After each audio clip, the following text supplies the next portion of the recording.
Let's begin our discussion of architectural lighting design with a discussion of design factors. And this will correspond with the chapters in the textbook, chapters 1 through 4 of the Gary Gordon book on interior lighting for designers, 5th edition. So first of all, let's just discuss the lighting design process, which is very briefly discussed in the book. And actually, one thing that the book does not discuss that I'd just like to go over is the history of lighting. And you might think, well, it all began with fire. And actually, it kind of did all begin with fire. Things like rush lights and burning fat and oils, either oils which kind of bubbled up to the surface in various parts of the world. That's petroleum type of oil, but also oil from fish. For example, whale oil was very popular here in good old New England in the colonial days. And other animals also were a good source of oil, but even just oil from olives, for example, or nuts could make a decent light, because prior to burning stuff, we basically were reliant on the sun and the moon to a lesser extent for seeing. And when the sun went down, that was it. It was dark. You couldn't see anything. Now, eventually, these lighting techniques, burning oils from various sources, they weren't very common because they were expensive, like candles made from beeswax. It took a major effort to create those. So they were most common in things like churches and noble houses. There's an example of Louis XIV of France using 25,000 candles for one evening at Versailles, and the average person at that point in time used maybe 5 to 10 candles per year. So you can imagine what the cost of that was for Louis XIV. Anyway, and then there were whole professions around the notion of trying to save these delicate resources. For example, snuffers were people who would run around and cut the wick off of gas street lamps, which maintained their efficiency. Even just putting out all those candles at the Louis XIV party probably took about 4 hours or 5 hours. Anyway, eventually we began to develop electrical lighting. This is when kind of the modern lighting design age began. And the earliest person that we know of anyway, to use interior electrical lighting was Sir Humphrey Davy of Britain, the 1830s. He basically used a battery to heat sticks of charcoal.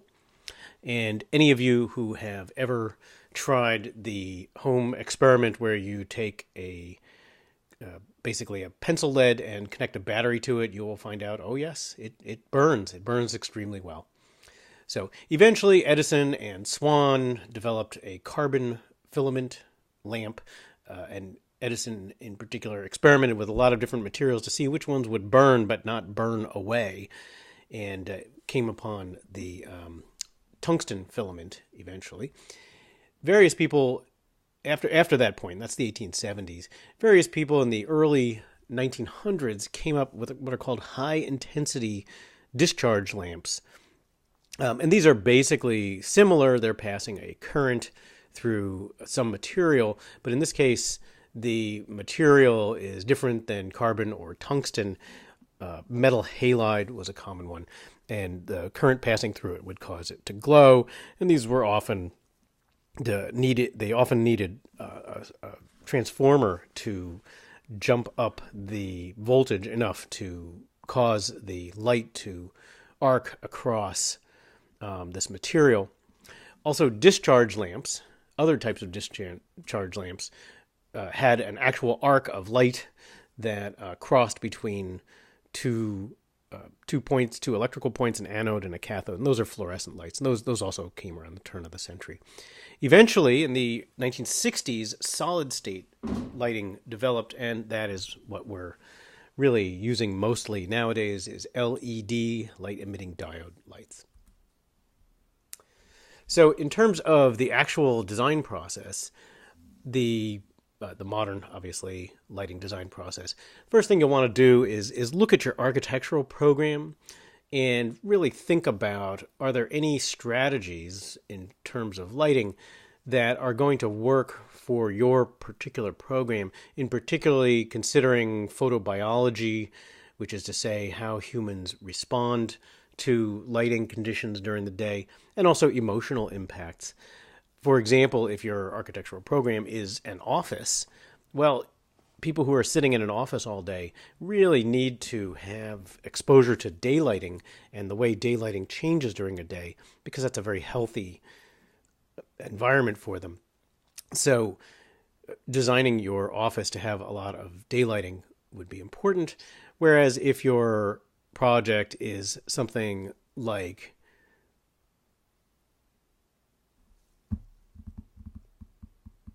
a chapel, you're going to need lighting that has a more powerful emotional impact because of the nature of the project.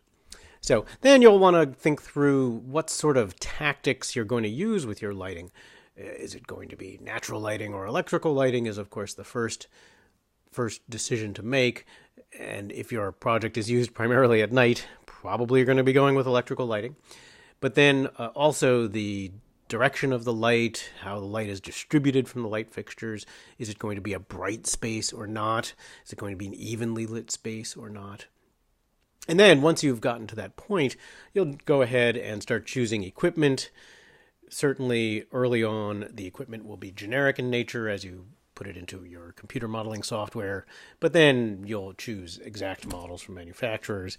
And there's a whole construction documentation process, often involving an electrical engineer to do calculations for loading.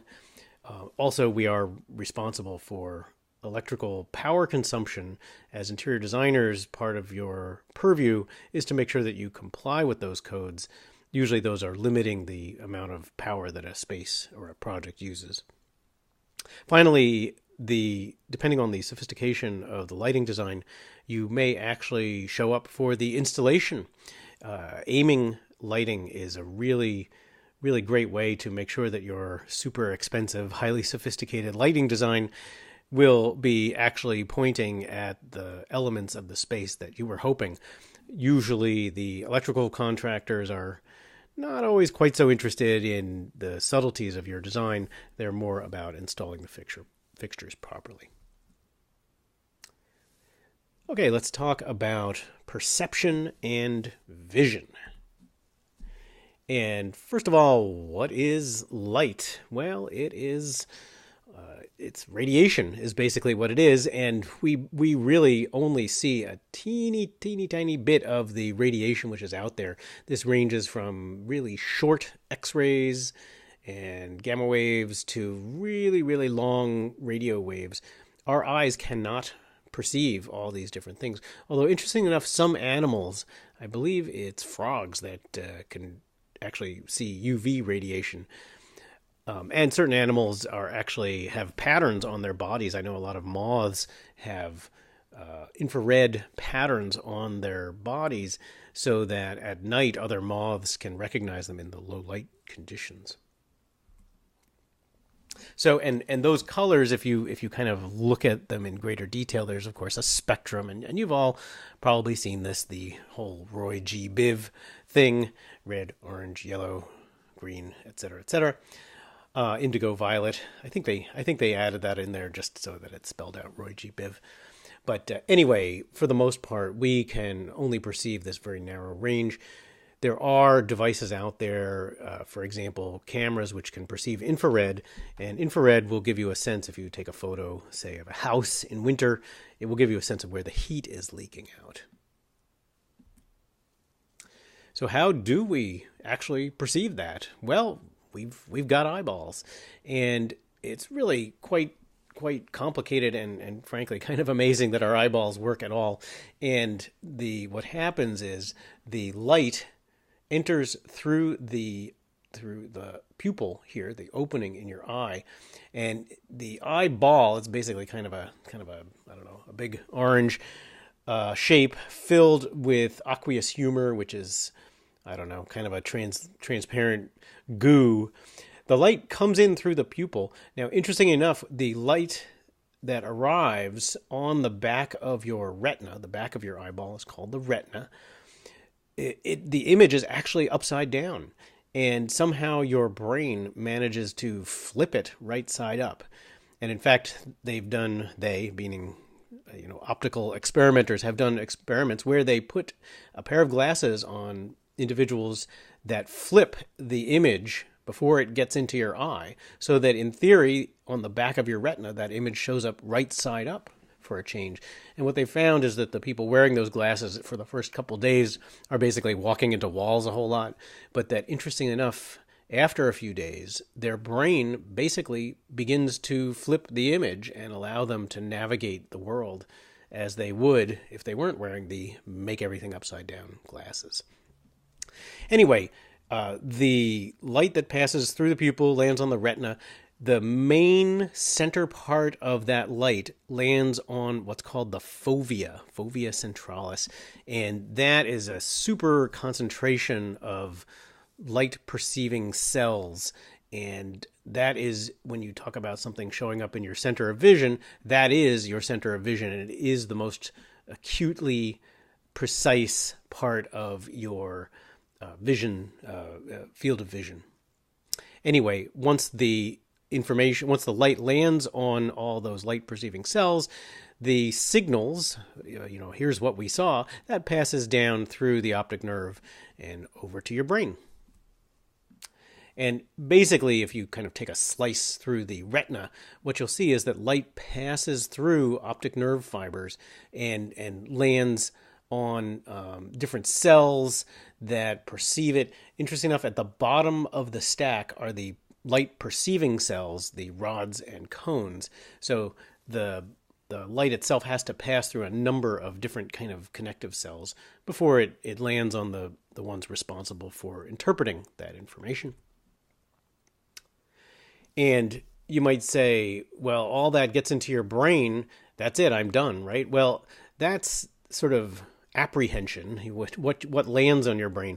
Comprehension is quite different. How your brain interprets those light signals. Now, here's a very simple example. This is called a Necker cube, and the light landing on your back of your retina, it makes a very simple pattern, really simple. In fact, people with retinal grid implants, they basically have implanted a grid of several thousand little electrodes on some blind people's retinas, that they can perceive this shape. But the problem is, how do you interpret it? In this case, the question is that circle on this front panel, or is it on the lower left corner of the back panel? There's really no way to know, even though you can perceive it correctly, but understanding it, comprehending it is quite different. Same with something like this. I'm sure you've all seen this sort of diagram where the foreground, background conundrum, where if you basically focus on the white section of the image, it's a sort of chalice shape. But if you focus on the hatched area, it's actually two faces facing each other. And again, perception is very different than comprehension. Now, other aspects of our kind of physical nature of the lighting process is something called the Purkinje shift, and this is actually a factor of how our perception of colors decreases as the illumination level decreases. And those of you who have ever gone out to a nightclub or some dark space, your bright colors are often quite muted. And this is why bright lighting, like flashy lighting, like mirrored disco balls, can be actually quite effective, because the light very temporarily makes a spot on your clothing bright, and then suddenly you perceive that color. It appears much more vibrant in a dark room when you have that flash of bright light. So let's talk about light and health. And this is really the study of photobiology, how light affects your body. And of course, one of the things that's been in the news the last few years is how we have both visual and non-visual receptors in your body. The visual ones we were basically just talking about. They are responsible for sight, and those are rods and cones on the retina at the back of your eye.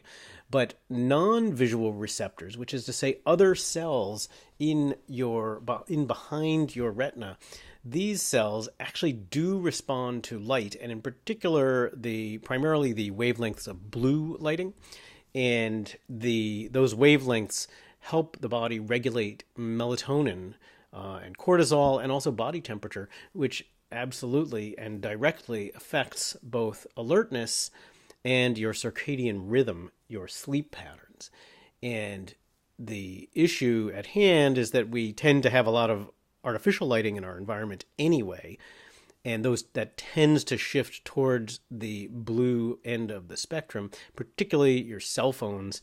They are definitely sort of oriented into a cool white temperature. So these elements are definitely something to keep an eye on.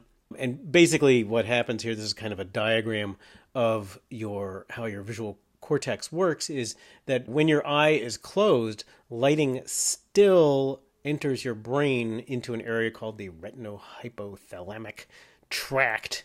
And that area is where these non-sight related light absorbing cells exist, and they affect, for example, the pineal gland.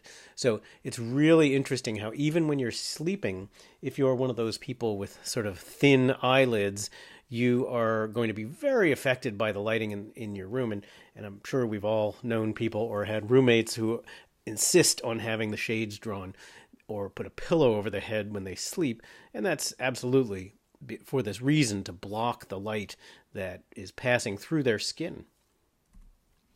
And those of you with cell phones, I'm sure you've heard of cell phones.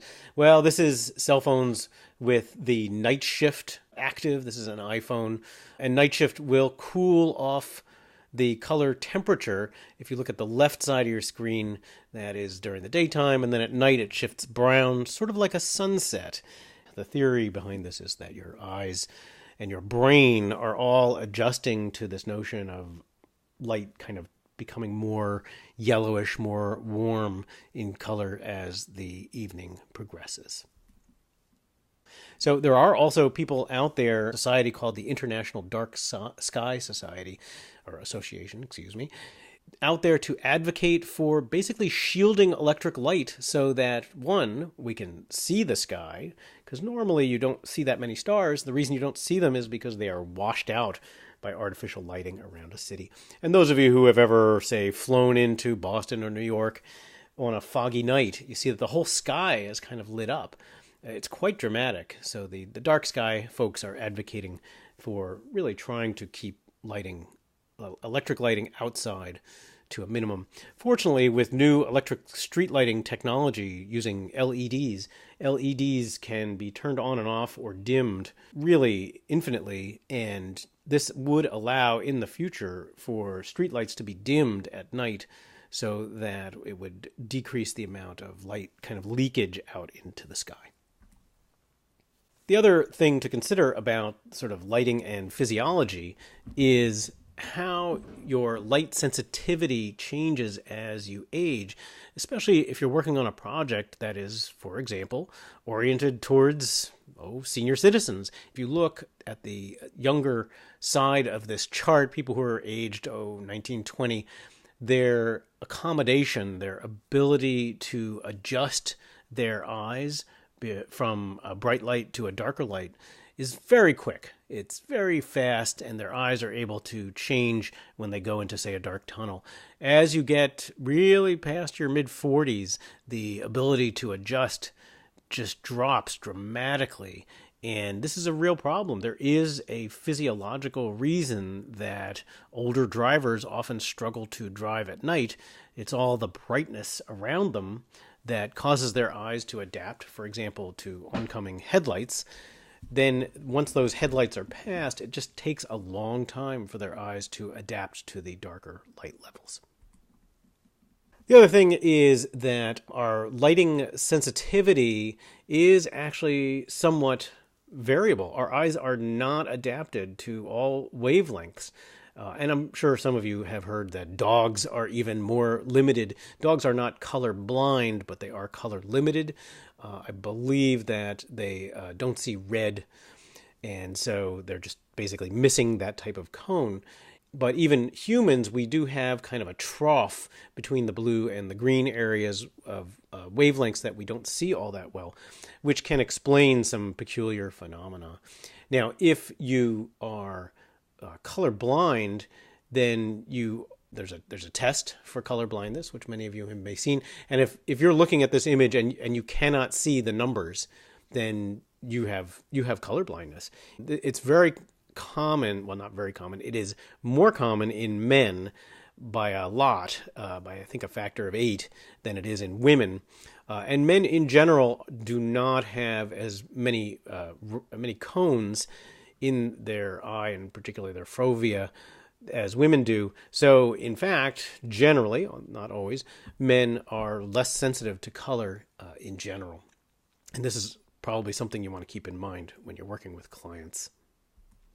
So anyway, the biggest cause of color blindness is obviously the cones. Up to 8% of males, 0.5% of females, excuse me. So it's 16 times more likely. But it does also increase with age. Now, another symptom of lighting, it's not really blindness, but color blindness, but just people who have people who are dichromats, who have trouble with certain sensitivity, red, green, or blue, yellow. This is because of the way our cones are. Our rods are. Our cones are configured. So if you have trouble seeing these, then certain things like apples will actually look the same, or their colors will be less pronounced. Finally, there is a real physiological effect, what's something called seasonal affective disorder, with the acronym SAD, S-A-D. And that is a real effect. When I was in graduate school in Oregon, a lot of people had trouble with it was really dark and kind of gray in Oregon and rained every day for about 7 months. And people struggled with that. The solution, besides moving to Southern California, would be a couple of things, but full spectrum lighting. And this full spectrum lighting, interesting enough, can be visually perceived, but you can also sit on the lights. There's a light I'll show you here that is, one of the directions is, well, you put it next to you while you're working, or you could sit on it on the chair, and the light is actually absorbed through your skin, and that light absorption produces vitamin D. In fact, many doctors, particularly in New England, basically say everybody in New England is vitamin D deficient in the winter because we're just all covered up with clothing. Our skin does not absorb hardly any daylighting, and the daylighting, because it's full spectrum, really is the most effective at being converted to vitamin D production in our body. And Verilux is the company that makes the happy light. And I actually love that idea that this light helps you be happy. It's as you can see from the picture, which is probably doctored a little bit, but that is a bright full spectrum light. It mentions that you should sit a certain distance away from it for a certain amount of time. And there are even light therapy cafes out there that use similar technology. And the idea is that you're basically trying to get your body to absorb the light in such a manner that it says, oh, okay, I'm going to release vitamin D. I'm going to make sure my cortisol levels and alertness levels are appropriate for daytime. And then at night, when you turn off all of your electric lighting, which is very important, and all your screens, which is also very important, then your body resets and you're able to go to sleep properly. Finally, there is the psychology of light. And here, this is basically what I was referring to earlier about kind of, there's the apprehension of lighting, and then there's the comprehension. What are you seeing? And all of these things are very much tied together into kind of the psychology and how your brain perceives this light. Now, in this case, as you look at these dots, you will hopefully be seeing what I'm seeing, which is probably a woozy headache, because this one always gives me a headache. But the white dots on gray bars with a black background, the because of the way your eyes scan the image, you should be seeing gray dots kind of in the periphery. And this is actually called the white dog effect. I'm not quite sure why it's called the white dog effect. I don't see any white dogs here. But anyway, the idea is that you can trick a person into kind of stimulating their eyes by using patterns which can cause this white dog effect. And this is obviously a black and white one. There are color versions. This is another optical illusion. Again, because of the way we scan an image, we don't just sort of gestalt stare at the middle of an image and take it all in. Our eyes read back and forth and up and down, and that constant motion forces you to kind of misread the image. And these sorts of effects can happen either on purpose or by mistake in interior environments. In this case, these are all straight lines, but they probably don't look like it to you. The other thing that is very important for psychology of light is the degree of kind of brightness in a space and how much contrast is in a space. When you're trying to navigate through a three-dimensional world, you really do need shadows, you need edges, and in this case, a space which is all white can cause problems. Now, in this case, I believe that the textures and the lighting are such that you can perceive the edges of things, but this is what I would consider to be a low contrast environment. All the white is pretty similar in kind of total light value. Whereas a high contrast environment, the difference between dark and light is very extreme. And obviously, this sort of lighting can be very mood inducing and dramatic, but it doesn't do other things like show off the materials or make it easy to navigate the space. Again, these are design considerations, but they also have a kind of emotional impact. And you might say, what kind of impact do you mean? Well, for example, in a store, if you have bright, even illumination, and I'm thinking of something like Best Buy, that's going to seem like a cheapo store, as opposed to uneven illumination, very dramatic lighting, high contrast lighting. That's going to seem like a fancier store, generally, although not always. And here's an example of a cheapo warehouse store. This store, the lighting reinforces the notion that you're going to get a bargain here. And you might say, well, why don't they put in fancier lighting? Well, they could, but in a certain sense, that would be spending money that they don't want to spend. But also, it might actually change the perception of the store as being a cheap place to shop. Whereas this store, I believe it's Abercrombie, is kind of famous for being very high, having very high contrast lighting. You can see how the product on the front counter is very boldly lit. And then all the materials are very dark, and there's hardly any ambient lighting in this space to kind of fill it in. And this, besides the fact that you're also probably a little woozy from the smelly stuff that they put in the air there at Abercrombie. Anyway, the idea here is to make it seem more exclusive and kind of, I don't know, almost mysterious. So, and these are what the book calls subjective impressions. And you might think, hey, these sound a lot like design objectives. And absolutely, these are design objectives. And they overlap with your design overall, kind of design goals in a project. For example, clarity might be something you'd really want in a store. Spaciousness might be something you'd want, I don't know, in a concert hall. Pleasantness, certainty, variation. These are strategies which you'll want to think about as you put together lighting and kind of combine it with your design objectives. So finally, the book does talk about kind of impressions of lighting and how the distribution of light can really affect the way a space kind of feels. And we will look at many more examples as the semester goes along. But something like item number, figure 4.6, overhead downlighting with a low intensity. The rest of the room is very dark. Again, the image here, the sectional image is rendered very dark. You can see that would tend to really emphasize what's on the table. And that would be focal kind of clarity. as opposed to image 4.7, where the center of the room is very dark, but the periphery of the room is very boldly lit. They're kind of washed with light. That's going to be a very different effect, and we're going to try out all of these effects as the semester progresses. Other types of kind of emotionally powerful lighting, there's kind of overhead diffuse lighting.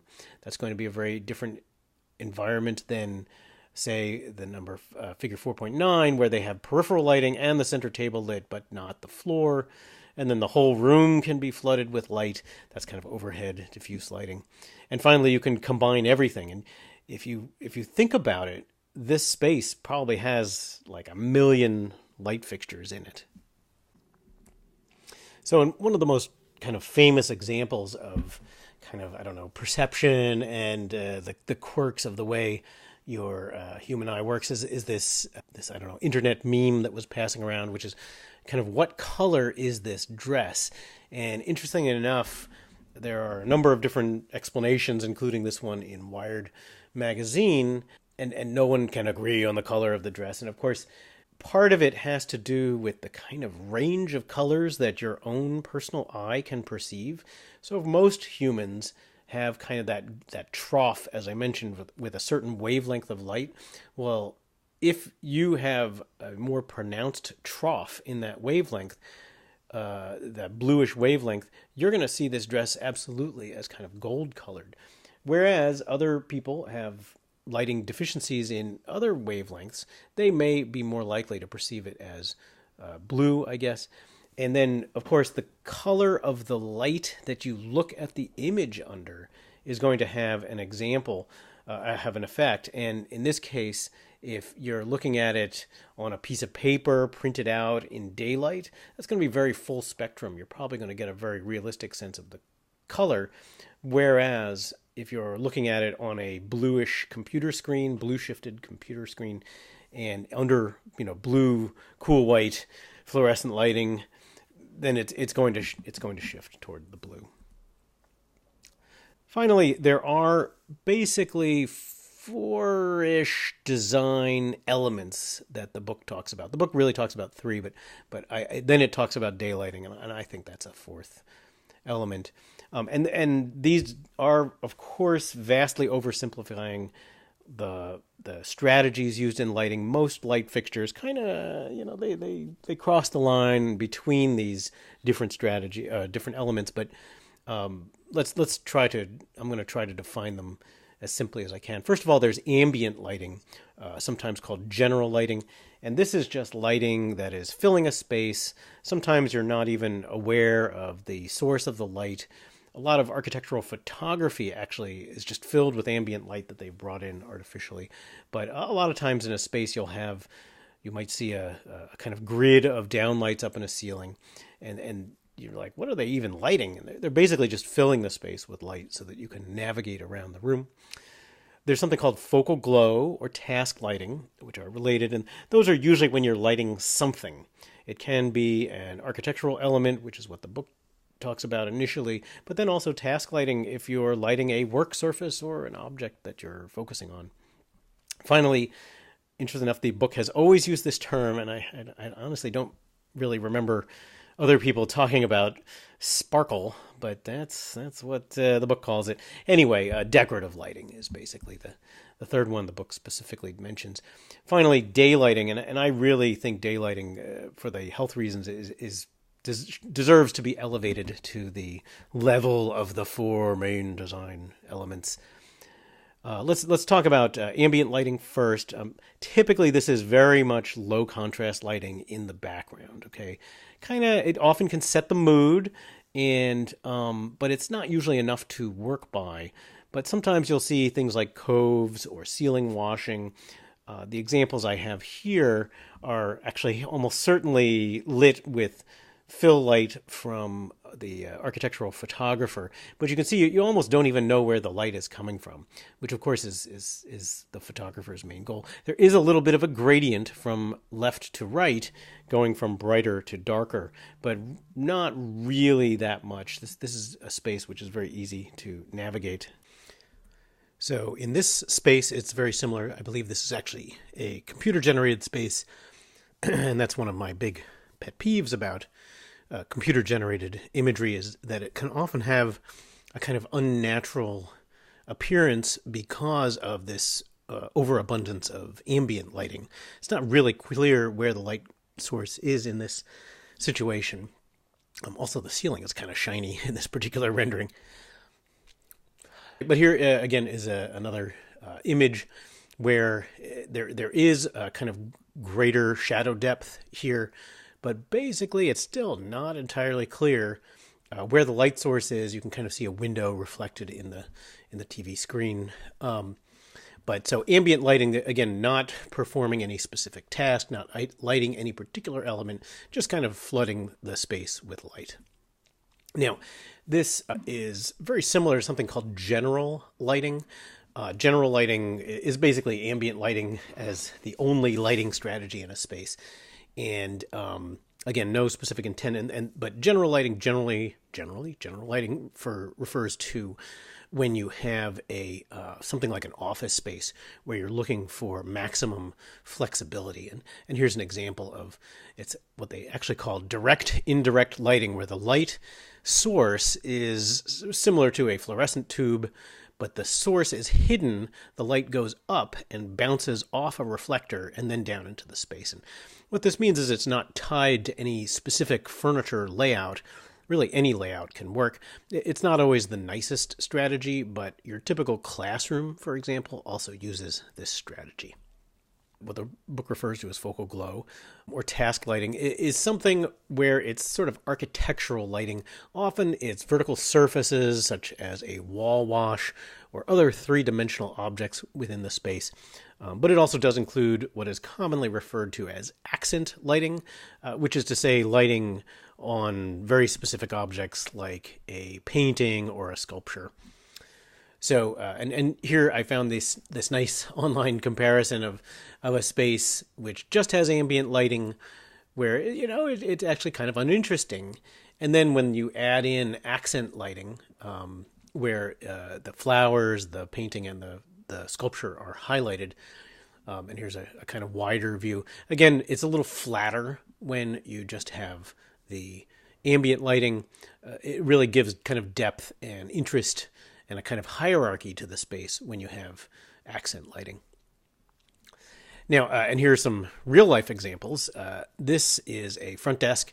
There's kind of a wall wash on the wall behind the front desk, and basically the goal with a wall wash is to produce an even light level from top to bottom. It's a little bit darker up at the base of the kind of trough around the wall, but you can see that it's very evenly illuminated, and that tends to make you focus on the kind of geometry and the overall volume, and less so on the specific elements, such as an accent light might highlight a flower or something like that.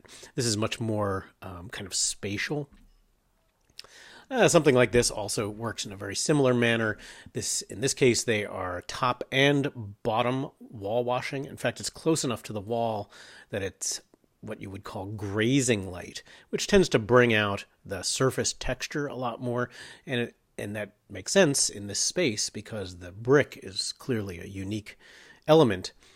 But also the lighting in the pool tends to really emphasize the mosaic character of the tiny little tiles. And that, again, is tying the lighting strategy, in this case, a final kind of focal glow, washing the pool and the walls with light. And this space, again, another common strategy is ceiling lighting. This is a cove up in the ceiling that is, its only purpose really is to kind of add visual interest to the room. There's really almost no ambient light coming from that light cove. Finally, the more accent lighting does include things like painting lights. This is actually not the best painting light ever. It's from a manufacturer's website. But also something like this where, if you have a cooking demonstration, you're really going to want to have the brightest area be that cook surface. Not even the people, the cooks, should be as bright. And you can see here from the exposure of this image that the people surrounding it, surrounding the cook surface, are much darker. They're really in shadow compared to that bright area. And that's because the camera adjusts its exposure to the brightest place in the room. And when we do computer-generated renderings, the computer will do the same thing. It has more sophisticated means to correct the exposure, but generally it's going to adjust the image to the brightest spot. Finally, the ultimate in task lighting is something like assembling a circuit board. The light levels that are required in such detailed work are much higher than even the surface of a cooktop or a cooking surface, cutting area, because this is such fine detail. The more detail you get, the more the lighting requirements, light level requirements go up. So finally, this is the one that we're all familiar with, the sparkle kind of layer of lighting. Again, it's meant as an ornament and meant to draw attention to itself, sort of like Christmas lighting. There are probably an infinite number of examples of custom luminaires. This one just happens to be a 3D printed one. Finally, the daylight layer of lighting, the daylight element, is so important to me. I honestly feel like daylighting, because of its health benefits, is really important, but it also can be used in any number of different ways. Typically, it's going to be an ambient light source, obviously during the day, but I believe that it can actually be used for focal or even task lighting, or decorative lighting. And there are many examples, particularly in Scandinavia, where they're sort of desperately holding on to every little bit of light that they get in the winter. They have some very sophisticated use of natural lighting, particularly Alvar Aalto, who designed this church. The use of daylight in his buildings is really sophisticated. He has all these sort of scoops and other elements which direct light. He is very cognizant of the north-south, east-west direction and the different lighting characteristics that you get from each of those directions. And this was an example here in Boston, or actually Cambridge, the MIT chapel, designed by Aalto, and using daylighting to have a kind of focal glow up here at the front. This is essentially a daylit or skylit sculpture, and you can see that in combination with the daylighting and electric lighting, the focus really is on the front of the church, or the front-ish area of the church. It's not a super linear church. But there also is a reflecting pool around the perimeter of this space, and the light goes into that pool and reflects up into the bottom of these walls. Now, this image has some fill light from the photographer, but if you've ever been in the space, it's a really interesting and kind of very powerful, emotional type of space. Not the best for reading, but very peaceful. So, just to sum up, lighting is an important factor, particularly in human health. So long as you are designing for humans, you have to be aware of how we perceive light and color, and how our eyes and our bodies work, and how we are dependent on light, really to help us regulate our health and our sleep. And it's also a powerful design tool that, using lighting in a dramatic and interesting way, can really highlight and emphasize the architecture and whatever kind of conceptual ideas you're trying to put forward.